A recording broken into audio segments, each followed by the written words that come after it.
religion and science and the masculine and the feminine, the left or the right, dominant or recessive. All of these things are very deep rooted within Eastern religions, Eastern philosophy. If we go back to the very ancient times within the Middle East, some of the first, if we look at the language specifically, and look at the words such as the Elohim, which some people say that they're going to return. These are the beings that were responsible for creating Adamu or Adam as a slave, because they had to shield their own atmosphere with gold. So they came to Earth to actually source gold, to mine gold. And they created a slave species, which is Homo sapien. The very word Elohim itself, if we break it down in terms of the El and then Ohim, symbolizes the El as masculine, like the obelisk or the phallus, and then the Ohim as the feminine. So a balance between masculine and feminine. And the fact that God itself, the creative force, is androgynous, both masculine and feminine, both male and female. We see this a lot in Hinduism as well. Even the word Jehovah or Jehovah, or some people refer to it as Yahweh. Even if we break down the word Jehovah, it represents masculine and feminine. From female comes male. Every single person that's born on this planet is actually initially from, the initial sperm making contact with the egg and the initial formation of the zygote, and then from there the zygote to the fetus. Scientifically, every single child is conceived as a female, and then the sex is determined afterwards, whether this is going to remain as a female or change to a male. In Indianism, they refer to the female as Lakshmi, which basically means creation and luck, good luck. We see it in culture, lady luck and all of this type of thing. As the ages change and as time changed, and I'm going back thousands and thousands of years, our societies and systems, if we especially look at things within Aristotle, within the Greeks, Aristotle, Socrates and Plato, there was a female dominated race, the warriors, the goddesses. Again, we're looking at the goddesses in India, the creative force. Within a lot of the biblical references, Buddhism and Christianity, Judaism, Sikhism, I think Hinduism is actually exempt from this, but God is actually referred to as him or he. So God is referred to as masculine. When we've touched a little bit upon paganism and the whole thing with Shakti and the creative force, from a scientific perspective, they've looked at the baby, and when the baby is actually forming, there's such an explosive creative force that takes place. It's almost like a nuclear force. In fact, the baby itself has the ability to heal its mother, to actually secrete certain genetic material back to the mother to heal pain, cause growth of cells instantly. And if you look at the way the cells come together and form and that growth takes place, it's miraculous. Creation itself is gifted to us. So if we look at the Gnostics, which went, and basically when the female dominated culture and empire was coming to a decline because of its own reasons, something was coded into that, because it was known that it will be male dominated as it is now. I mean, just look at the monuments on the planet. They symbolize, the Freemasonry, the obelisk, Washington Monument, and all of this symbolizes that it's male dominated. But the whole thing behind the virgins in the Bible and the actual angels, the Elohim, as being female with wings, was all disinformation. It was all misinterpretation. So they could actually use sex as an anchor within the male-dominated society, and we see this now. We see it everywhere. I've covered it, mentioned it earlier in this audio, that the female is simply a sex symbol, and one of the biggest disinformation campaigns, or one of the biggest things within the Islamic religion, is that the Islamic rulers who thought that they were pleasing their God, Lahi or Allah or whatever the reference you want to use, simply the creation itself, which is, in my opinion, in everything, in every person, in every molecule and atom, that the female, the woman, was to be looked down upon. She was something that was dirty, and simply that men were weak, as it's been eloquently put in The Lord of the Rings. And the whole thing behind getting married and wearing a ring, having a ring when you get married to bond the actual marriage, is all part of Saturn, and again worship of Saturn and paganism. And the whole message behind The Lord of the Rings, in one of the opening scenes, was when Galadriel, who is actually the princess of the elves, and the language even that they speak is very very similar to the language of Hindi, but basically it's symbolizing that she has great power, because her greatest power is the fact that she is not weak. She doesn't suffer from the weaknesses that men do, the weakness of temptation. And the reason why the female body was looked upon as dirty is basically men could not control their desire, their lust.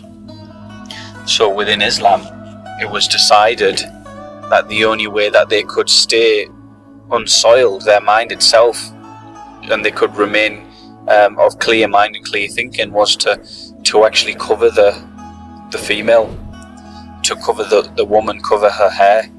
Because again, we know within nature, the hair itself is an antenna.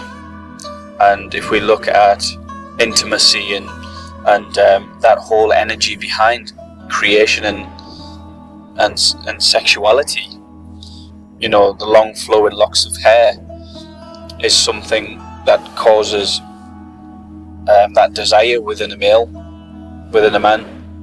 For creation, there is nothing wrong with the union of the masculine and the feminine. And again, we're looking at the left and the right side of the brain, how the left side is more material and masculine, and the right side is more divine and godlike. And androgyny, in the sense that if we look at angels in some references, and even higher species, if we look at some of the actual testimonies that have been put forward to visitation of other beings from other planets that come from another dimension, their facial features are very feminine. We're going into a whole different area now, which, if we connect the dots, you can understand that the whole story of man and woman is basically goes back beyond the ages, is timeless. The word Elohim and Yahweh, and there are references in all of the languages of Mata and Paramatma. Again, the word Paramatma, which is within Indianism, indicates different syllables. One of them is Ma, which is mother. Paramatma, the soul of the beginning. It references that is the initial source soul, and Atam is the soul. Paramatma, mother soul, or the creative force of the soul. And somebody who was quite eccentric, I think it was a philosopher,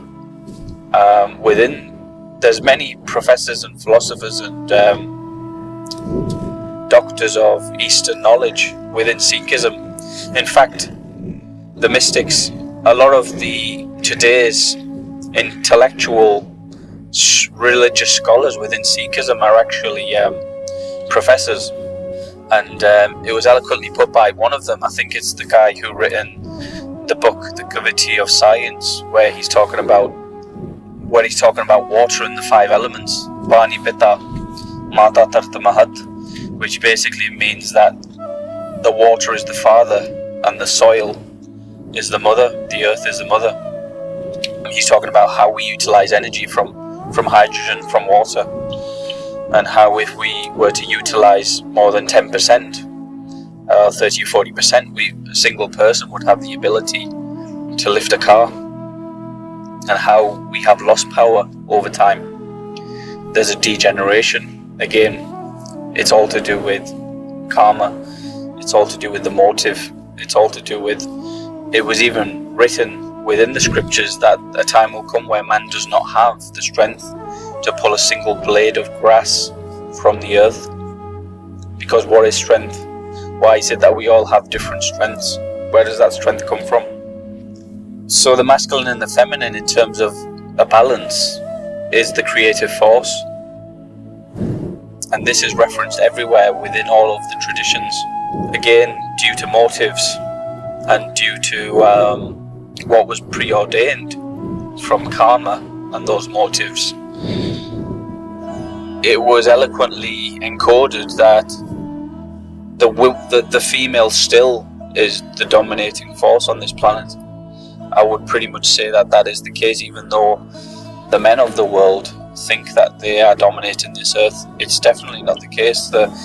In my opinion, the female is higher than the male, simply because all of the creation on this planet is from the female.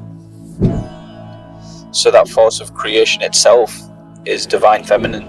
Now, deliberately, when the disinformation has been placed into the Gnostic traditions and paganism and all of this, the rituals, it's because of the darker side of, I won't use the word Satan or Satanism, but I'll simply just say that there is a darker agenda to control people of this earth. And one of the ways that it's done today, if you just look at the media and the music industry and the movies and Hollywood, it's done through using the female as the symbol of sex, and how that changes karma, and how that changes a person's awareness, and how that limits a person's thinking to hit capability, so that they never reach the light. They're actually tied into a dark awareness.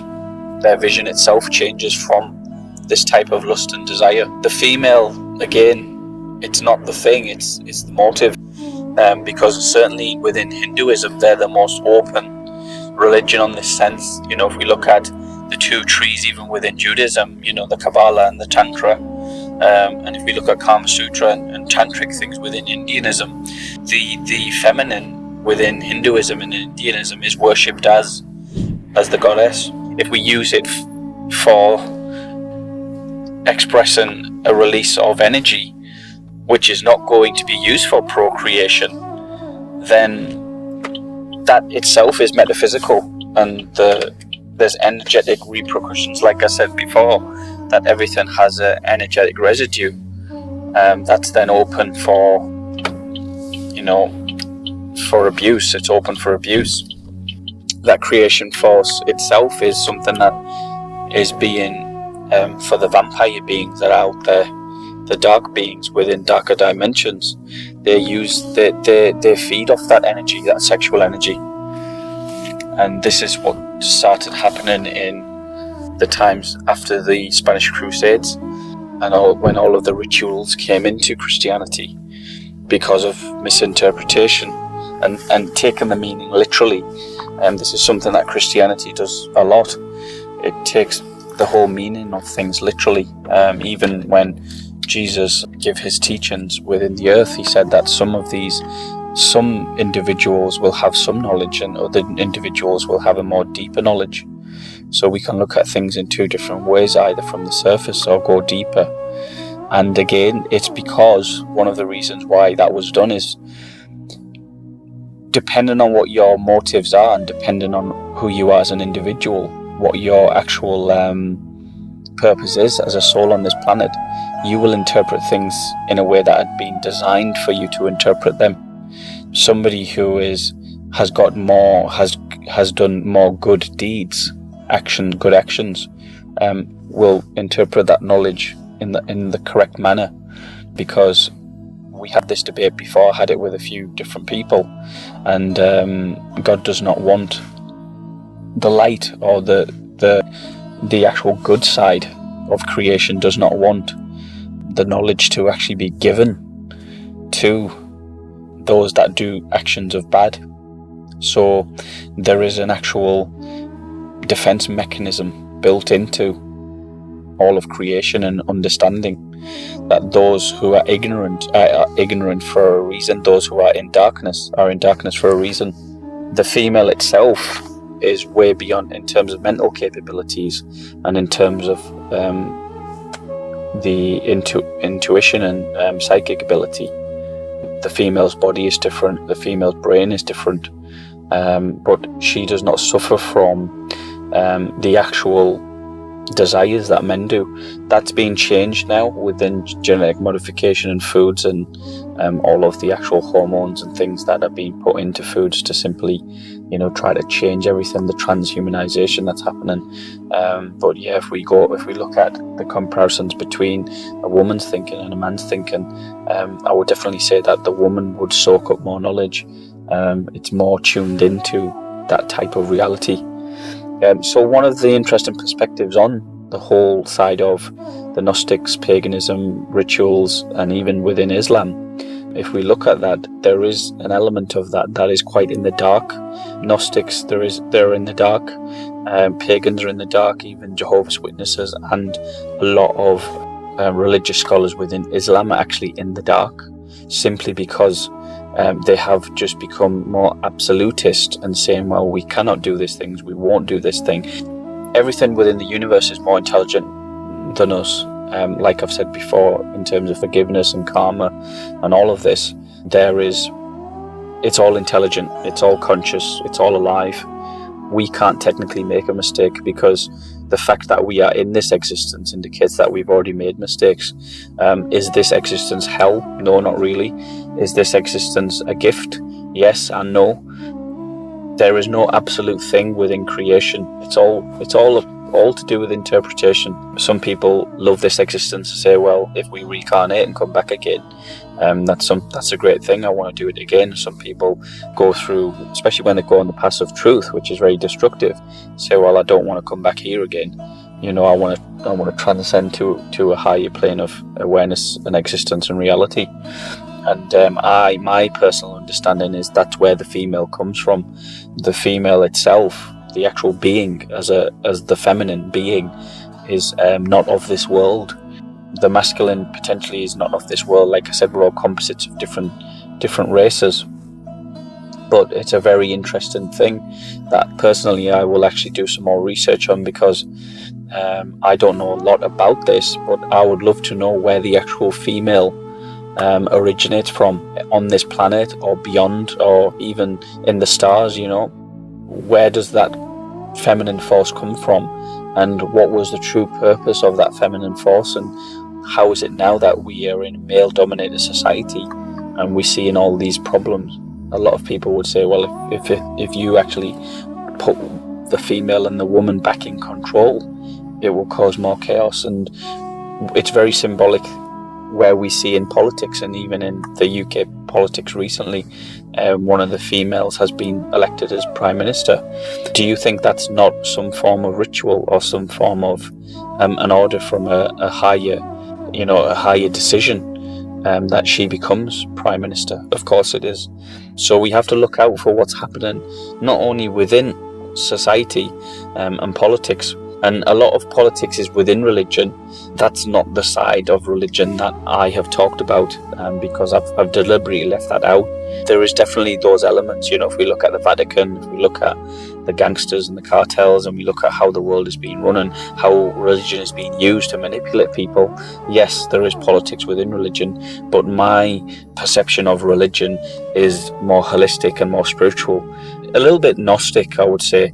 The earlier Gnostics, the mystery schools, and how it's a broad perspective of everything. I even acknowledge higher beings from other planets, and all of that. I've actually even had interactions with beings from other planets, several races in fact, and my awareness, my knowledge basically has changed. I'm tapped into limitless amounts of knowledge. When I focus on it, I just have endless amounts of knowledge coming through. So this is an interesting perspective, but it goes within the whole argument of the masculine and feminine, that is God a man, is God a woman. No, it's a balance of both things. And again, it's like duality in materialistic reality and in non-materialistic, in spiritual reality. It's the union of both things which creates the existence that we have. The Gnostics and paganism, or pagan rituals, and also Yahweh, Jehovah, basically Yahweh or Jehovah, like Jehovah's Witnesses. For me, these personally fall under a very similar umbrella, because these things predate what we know of as Christianity. Certainly the Gnostics traditions leans towards the Indian ideas which I've expressed, and I do agree, and I'm very much in agreement that Yeshua is referred to as, within Indian legends and in Indian culture, is Yasu, not even Yeshua but Yasu, and Moses as Mosi, Yasu Mosi. Now, yes, Jesus did go to India to seek enlightenment, so did Buddha. These people were all more students initially. Muhammad again went within, meditated. There were mystery schools, like a lot of the original Gnostic things, and then the Gnostic side, when it went into Europe, again you've got this whole thing with paganism, where now it's more witchcraft and ritualistic. Hinduism itself leans towards some rituals, and this was why Sikhism came about at the time that it did, and basically took Hinduism and refreshed Hinduism back to the Sanskrit and the meanings of the actual Shabbat, the meanings of the word, the pronunciations of the word, how that itself changes chemistry, changes the very genetic vibrations, that sound vibration, and took it back to the source, because again, Hinduism was all about idolism and rituals and this type of thing. And even if you look at Freemasonry and the Illuminati, I think that some of the Gnostic teachings, where they look down upon material existence, and again this comes from Indianism as well, not down upon material existence, but acknowledge that this material existence is limited, and we have come here through some form of materialistic sin or reincarnation, to get beyond the pain of birth and death, in terms of that reincarnation cycle.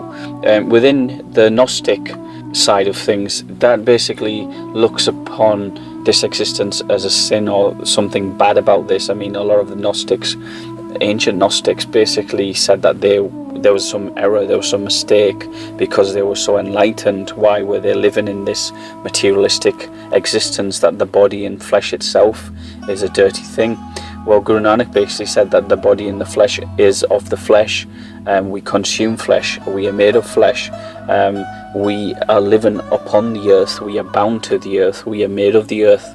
These things we can't say, well, we should be beyond this, because it simply is. It is what it is, in the sense that the Gnostics would say, well, you know, this basic existence is a dirty existence, and because of the materialistic universe and how the light is being consumed. And again, you're going into more like a Illuminati with this type of thing. So I would basically say that I could talk about this subject for some time, but I want to keep it brief, because a lot of people have their own perspectives and ideas on certainly paganism. I'm completely against any form of paganism. In fact, I've known a few people who were pagan, and they thought that they had the power over others because they knew things, sorcery or some form of witchcraft. Hinduism itself is one of the biggest religions that details black magic within India. You know, there's meditations and chants and things, and if we look at the sort of like the demigods, the goddess Kali and the goddess Durga and all of these, they were actually came, and because they looked evil, they looked like beasts, but they actually consumed bad people. They actually killed evil. So they themselves would embody and look as though they were on the dark side, but in fact they weren't. And now there's fundamental messages here within all of these mystery schools and teachings. And one of the things within the Illuminati and high up Freemasonry, and we'll see it in the Freemasonry symbolism, is that they worship the goddess Kali. Basically, it's the goddess that looks like she's dancing, and behind that is almost like the pagan symbol, which is like more like a pentagram, or even like the Star of David upside down. Again, very ritualistic, because they go onto the islands and they practice, you know, rituals and all this thing, which is within Gnostic teachings. Even Sigmund Freud, I mentioned it before, went into the fact of sexual desire and how the gates of Eden and even heaven and things like this is from the chakra, you know, the actual root chakra, which is where the sexual energy is, the Shakti and everything like that. The sexual energy is the energy of creation. How it is, yes, it is very powerful energy, and how entities, dark entities within darker dimensions feed off this energy. In fact, when this type of knowledge went into the European world, they definitely misinterpreted it and took it for the extreme and started practicing these types of rituals, sexual rituals. Paganism falls into that. There's two sides of Gnostics for me. There was the Gnostics who believed that it was a very wider based Christianity, almost like Judaism, because Judaism itself is simply fragments of all of the different teachings. Judaism, it basically is a mystery teaching, you know, and Jesus was part of the mystery schools. A lot of people have different interpretations of that, but people have took it into their own direction. It's crucial for me as a Sikh to not look at ritualistic things, but to not also accept that the body is dirty. The mind itself is the thing that needs to be controlled, because the mind is always playing games with us. The mind has metaphysical thieves. I've covered them before, you know, desire, ego, anger, greed, attachment. So basically that is how we transcend the mind. Again, if we transcend this world, we transcend the mind. You're going into yoga, you're going into meditation, you're going into transcendental and kundalini meditation, where basically you will lose all awareness of where you are, and that's when you are then connected more to a higher spiritual awareness. As soon as the mind chatter stops, soon as the 5 sense reality chatter stops, soon as all of this matrix of bullshit reality that's been meshed around us. As soon as we eliminate that within the mind, that's where the true essence of higher consciousness comes from. And then it's almost like we are connecting to that, we are allowing that cosmic energy in, and then the cosmic changes are happening. Somewhere along the lines within the Gnostic teachings, that was changed and went more ritualistic. Again, Yahweh and Jehovah, some of it falls into Indianism, some of it falls into Christianity, some of it looks at Judaism. Again, you know, there was darker beings at the time, like there always has been interdimensional beings on the earth. The ones that were on the good side give us the knowledge, the ones that were on the bad side try to use that knowledge. And you see this happening now. This is why it's all out in plain view. Nothing is hidden. In Freemasonry, they will show it to you and basically say, well, are you aware of it or are you not aware of it? They use that knowledge against you. So, you know, we are the illuminated ones. In terms of the Illuminati, they will use the knowledge and say, well, are you aware of this knowledge? So they think because you are not aware of it, you should be aware of it. If you don't know, then it's your own loss. They will basically say that people are prepared to suffer simply because they don't know what the light is, what the truth is. And all of this scientific thing that's happening now with scientism and all of this, where we're going and heading now, even if you look at a lot of the scientific institutions, especially within pharma and drug and everything like that, they basically have a sword and then a serpent going up the sword. The sword represents knowledge, and the serpent represents the dominion of the material, basically of illusion. You're going into reptilian, you're going into the naga, you're going into the serpent, and basically disinformation and deception, you know. So that itself is a whole different thing, and we're going into the dark now. But the serpent around the sword is symbolizing DNA and how the DNA is going to be changed. Transhumanism, you're going into things like artificial intelligence, how they have to change the DNA, and a lot of this was actually put within the scriptures, even in the Bible. I think when religion migrated across the world, things changed for very specific reasons, and I basically look at Gnostics, the earlier Gnostic religions, as being heresy upon the Christian side of things, but then also the more extreme Christian side of things that will just simply believe that it was only Jesus who was the anointed one. Again, that's heresy, because again, if you look at this whole audio recording, this whole audio lecture, it's basically saying don't look at the differences but the similarities.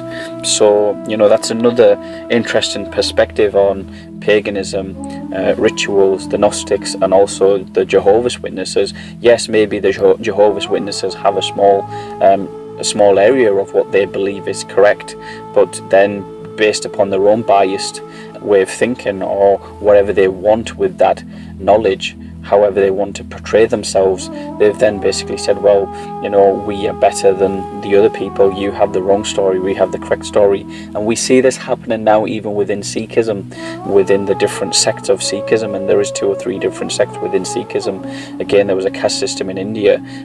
You've got people that were more like farmers and more like hard-working people, and then you had the ones that were more wealthier and materialistic, and there was a divide there.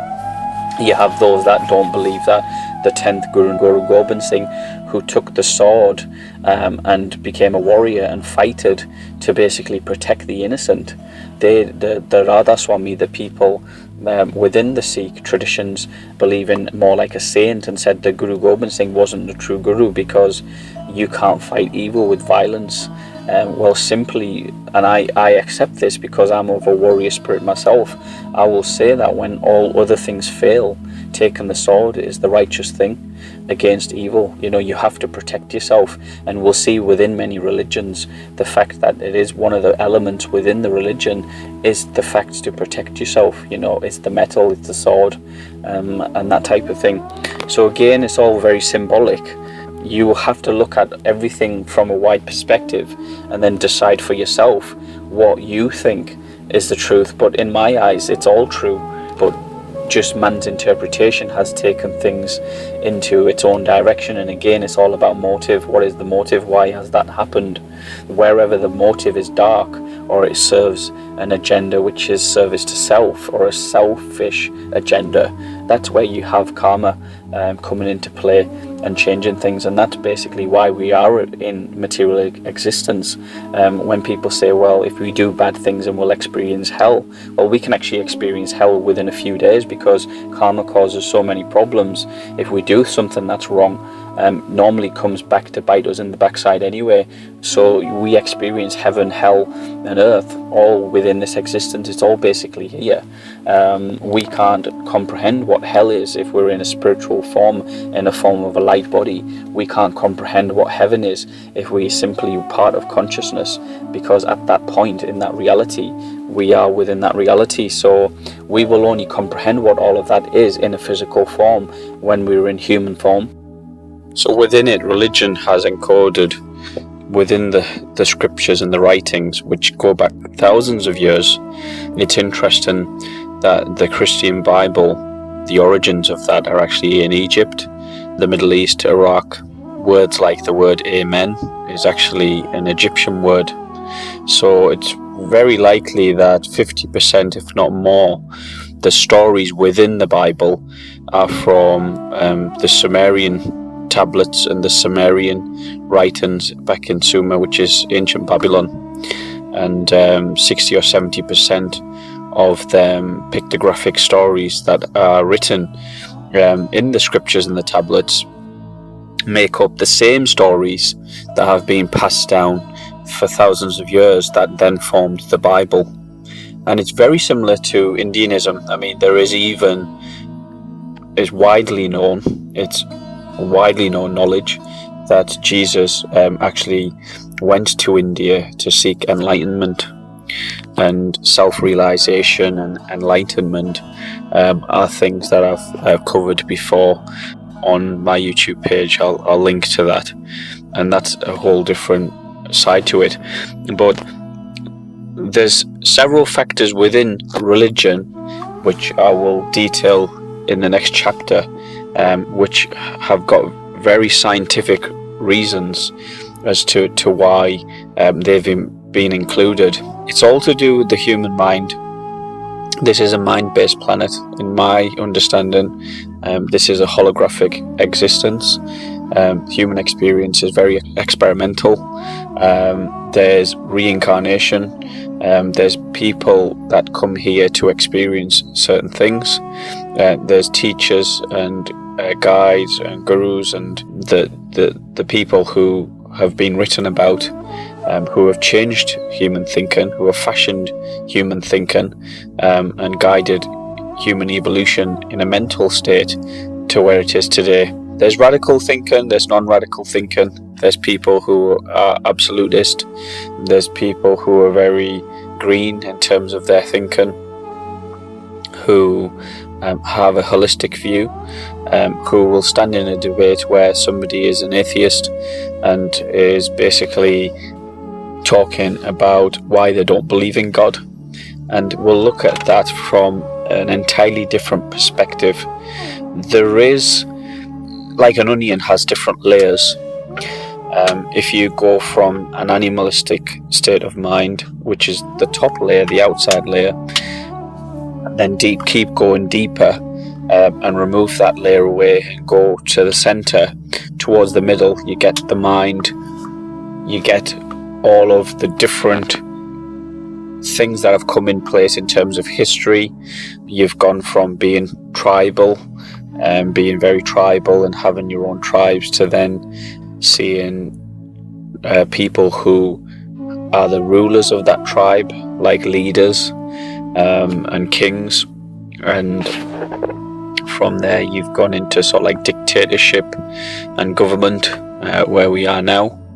But in ancient times, the kings of ancient times were actually considered and thought of to be gods, so hybrid or alien.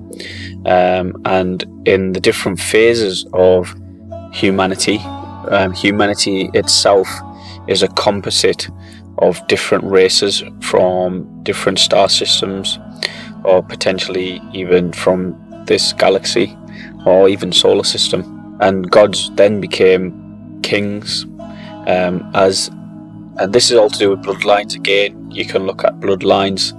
and why the elite, people like that, are very much into royal bloodlines and things like that. But as you've gone through 3 or 4 generations, they believe that DNA then is diluted, and from gods you get kings, and from kings you get leaders, and takes us into government. You've got people who are very much against government, and I'm one of them. Not against it. I believe that there should be rules and guides, but I do believe that that system itself is corrupt, because power corrupts. Even in ancient times, India and Egypt were actually connected through the Indus Valley. I mean, even things along the lines of cotton went from India to Sumer. There was trade. There was basically cultivation of Indian plants, wool-bearing trees. And at the time of Alexandria, Alexander the Great, basically Sikander and Alexander, there's a link between the words. So even ancient Greeks, Mesopotamians, were actually Indian, brown-skinned, and astrology does not originate from the Greeks, as we're told in education. It actually originates from India. So there was a great link, a cultural link as well, in the ancient world with India and Egypt.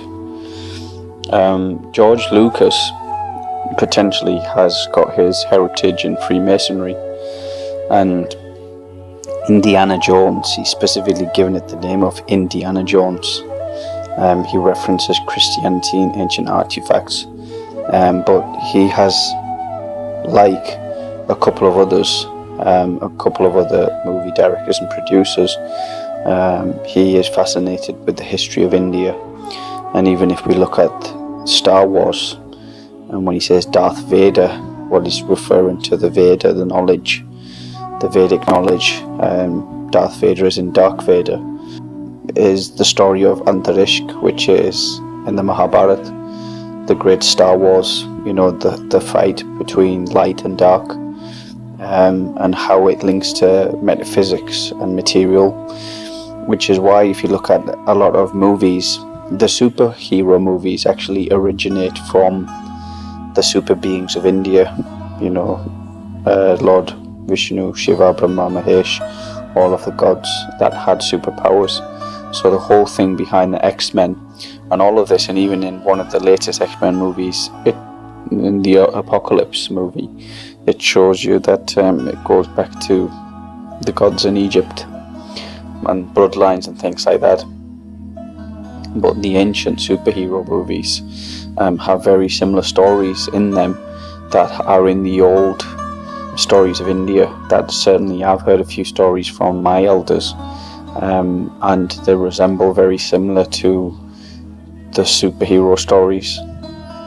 But George Lucas himself has based Star Wars itself on a very Middle Eastern, Indian type plane, and even the names, like Anakin and things like that, is very akin to the words within Indianism. James Cameron, another one with Avatar, which is Avatar, it means descent. Within Sanskrit, the word Avatar means descent, and a lot of people who watched that movie said it's the Western world is attacking the indigenous people or the indigenous world, and he's symbolized those blue beings on that planet for a specific reason, because they're very similar to an ancient race of blue beings that lived within India. And some people have still said, there's rumors that there are still blue beings living within the earth in India, and we're getting into a whole other area now of extraterrestrials and the history of beings on the planet and how this planet had interactions with other life forms. This is where all of the religions and mysteries and all of the knowledge has come from. So this planet, like I said before, is a composite of different races and knowledge and everything like that. But India itself, within spiritualism, Brahmaism, not Hinduism, but Brahmaism, the Godhead, the God knowledge or the God consciousness is a very vital part of spirituality, and anybody who's wanting to get further into spirituality, look at Buddhism and Indianism, because Buddhism is just literally one flavor of Indianism. When we say Buddha in our language, it actually means an old man or a wise man. So we reference the word Buddha all the time in life. It's not a specific name to religion, although in where Western language works, is, like if somebody speaks, if somebody's Hebrew, they speak the language of Hebrew. Well, that's not correct, we refer it to. And if somebody is a Buddhist, we say that they worship Buddhism. Well, the words and the interpretations and the meanings vary within Eastern language and philosophy and poetry. One word can have different meanings, but within Hindi and Sanskrit and Gurumukhi, them three languages of Gurbani, how they're related, them words actually do have a vibration with the actual thing. The construct of how matter comes from vibration and consciousness, and how consciousness is a form of vibration. So that's very specific, and this also goes back to Aramaic and Hebrew and Arabic and those types of languages, and how ancient languages like that are hieroglyphical. There was some leaked documents actually that came out of, it was on a website, and they were detailing an actual visitation within South America. It was a UFO, and there was an experience that somebody had with some beings, and they referred to these beings as having like a dark, like a coffee coloured skin, like a dark olive coloured skin and light hair, and them resembling very similar to Indian people, and that their language and some of the hieroglyphs on what they're seeing, the artifacts and the actual craft that went on board the craft, resembled very similar to the language of Sanskrit and Gurumukhi, and how that type of language is almost hieroglyphical language. So all of this is connected. We look at it in relation to what it is, then it's not incorrect to say, well, that's not Christianity or Islam, that's the devil. That's a very shallow form of thinking. We need to look at what all of this is, look at the terminology and the words. The word Satan actually comes from Shaitan in our language, and it just simply means mischief. Somebody, you would call anybody that word who was a mischievous person, and mischievous people sometimes try to impersonate somebody higher, and this is what you have the dark today trying to impersonate the light.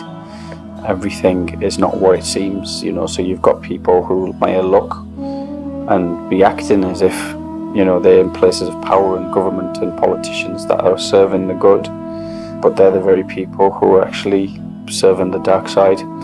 And again, there's a through line of this story within the Star Wars movie, and in fact it is within the Star Wars movie where they think that it's actually the light and it's the dark.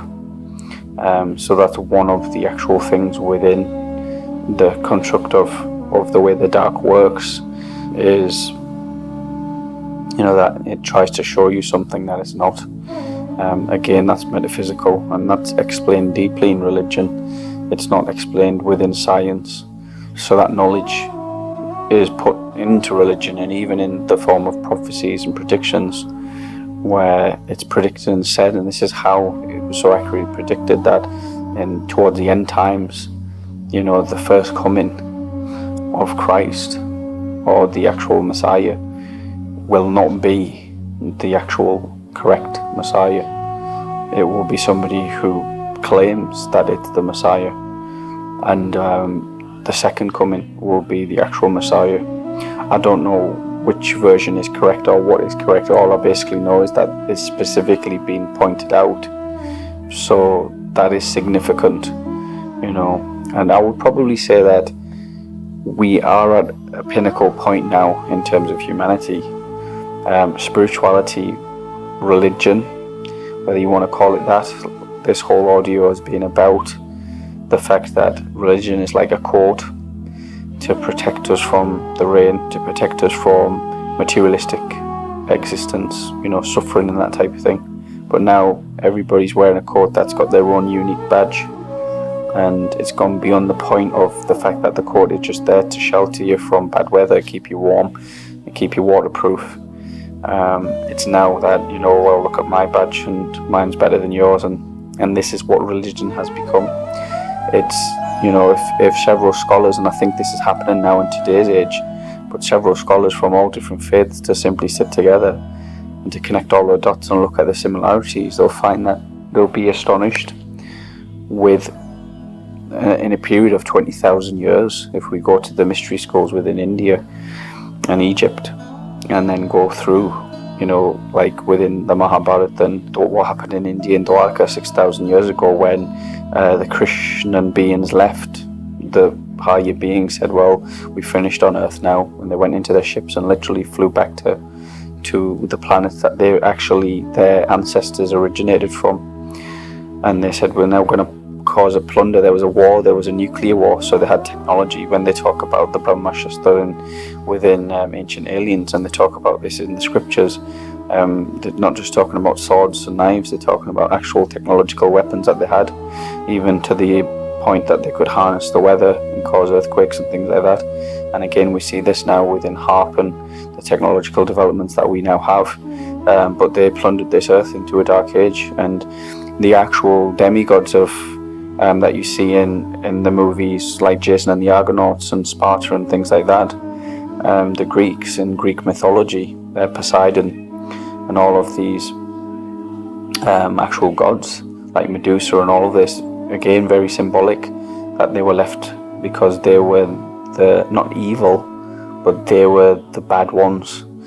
Again, within the Bible there were giants that did good, and there was giants that consumed humans, that ate human flesh and ate humans. Again, within India, if you look at the Nagas and the reptile people that lived under the ground, there was very dark reptilians, and there was also reptilians that were serving, very strong, very physically agile, and also there to help.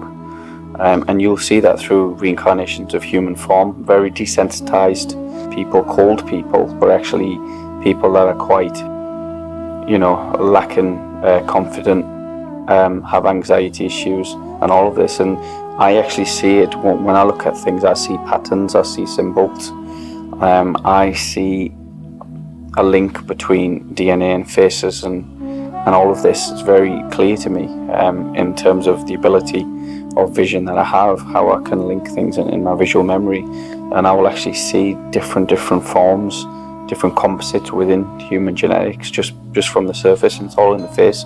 It's been eloquently just detailed in the Gurbani that people who do good things, people who are actually serving God, even though they're not aware of what they're doing, they have beautiful faces. So people whose faces are a certain way, that itself within nature is a symbol to show you. It's like when somebody goes dark and they will get appearance, the physiology, the actual physical appearance will change, and they will start looking like they're serving the dark, or they've now gone dark, or they've committed a sin, and it's in the consciousness, it's in their conscience, you can see that they've done something wrong or something's troubling them. Well, all of these things people can't get away from. It's part of the construct of material existence, is part of the construct of karma, the nanoparticle. So all of this message of everything is within everything. We just need to simply look at things closely, and you don't even have to read any books or do the research online. If you just simply look around what's happening in your life, all of the answers are there. Everything is connected. In terms of Jehovah's Witnesses, and that's something to be quite careful about. It's one of the biggest disinformation campaigns within religion, because the whole symbolism behind the Jehovah's Witnesses is the Freemasonry, the Knights Templar. They've got a book called The Watchtower, which has the cross inside of a crown, and also the Freemasonry, the ruler and the actual compass, which is a Freemasonry symbol. Now there's a guy called Russell who is the founder, and on his tombstone is an actual pyramid. He made many predictions about the end of the world, and actually used people's fear, used the fear element to convert the people, to basically make them think that Jehovah was the actual God above Jesus. There's pictures as well that show within the book of the Watchtower, they show like a demon's hand and like a crab hand. So it's full of disinformation. Even the guy called Russell, who self-proclaimed himself as a prophet, wasn't even able to read the Greek language, the Greek alphabet. So, like I mentioned, within the Gnostics, there was very esoteric scientific knowledge, because esoteric is occult knowledge. It's knowledge that is not something that you can just find from the surface. It's about looking at things deeper, reading in between the lines, and it takes a level of your own spiritual development to actually be able to see. And there's a saying within Indianism, which is Freed Dachasama, which is basically, Freed is basically the doer, as in the creator, and he is the one who maintains everything. And when you get his glasses, you are able to see in between the lines, and that knowledge is only visible, that information and deception is only visible to those who have done the inner work. And if you look at Yahweh and the syllables, which I think are YHWH, which has been denounced as Yahweh, then the whole story of Jesus and Christianity goes back long before Jesus. Jesus, in fact, was the actual Christ. This is why the religion has been targeted so much, from Judaism and Christianity. And when they say the children of Israel, even the children of Israel, well, there was no Israel. Israel is something that has been put into place for the whole perversion of Abrahamic religion, because it's been under attack, and more absolute Christians who follow the false doctrines and follow the disinformation within Christianity will be very ignorant towards other religions. Well, true spirituality only comes to those who have an open mind, and from inner work, from honesty, and from peace, and from compassion, and from literally having a care and understanding of all things, you attain the Freed Dachasama, the ability to read in between the lines. So Jehovah's Witnesses is something that is used to brainwash people. Paganism is something that is used for hypocritical people. And there's lots of them. There's those within Sikhism as well. Those people that go through all of the motions of religion and think that they have the knowledge, but clearly they don't have the knowledge. True spiritual people who follow their faith with respect have a high degree of knowledge, and the majority of people don't have any knowledge. to be quite blunt, especially of within their own faith. They just take the meanings for things literally. Religion and spirituality holistically transcend language. It's been put forward to us through language and scriptures, but when you get to a level of understanding, you don't even need that, because it becomes more of an emotional connection, emotional intelligence. You're using the brain tissue and the heart now, which is very esoteric. You're using thinking capability and capacity that's not even inside your brain. It's coming from a higher realm, and there's probably 5 to 10% of the people on the planet, and that's all who are operating from this level of awareness. And paganism puts you into the dark, takes you into the dark, because it's for those who are more superstitious. People who are superstitious don't have any real faith of God. They don't understand the depth of the divine. Basically, they will, and this is why a lot of people worship man. Even within Indianism and Sikhism, people look to saints and look to man, and think, well, if and this is the whole disinformation behind religion. This is why religion is not believed by many people, because there are many people who are saying, do as I say, not as I do, that are basically not practicing what they preach, and even those people are ignorant. They're in the dark. The Gnostics' knowledge wasn't meant to be a form of heresy, because it's only heresy if you believe that Jesus was the one and only person to have ever walked the earth, that had the capability and knowledge that he did, and clearly he isn't. There's people that go from worshipping Christianity and being Christians that go into Buddhism. There's people that go from atheists into Buddhism. There's people who believe that from regressions and their own spiritual awareness, and this, you see this a lot in America, that go into Indianism and Buddhism, that meditate on a frequent basis, go look at Reiki, look at these esoteric sciences, look at herbal medicines and all of this, because their very, very genetic memory and root is from that part of the world. Through reincarnation, they have connected back to a previous lifetime or to where they were before, to find truth, enlightenment within their current existence or current lifetime. And this falls in line with karma and dharma. But yeah, paganism takes you into the dark.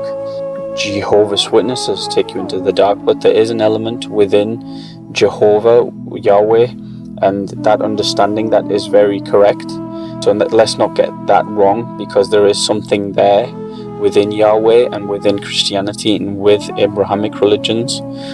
Even Abraham himself was a student. So, if we fast forward back a few hundred years before then, there was definitely other figures that were coming.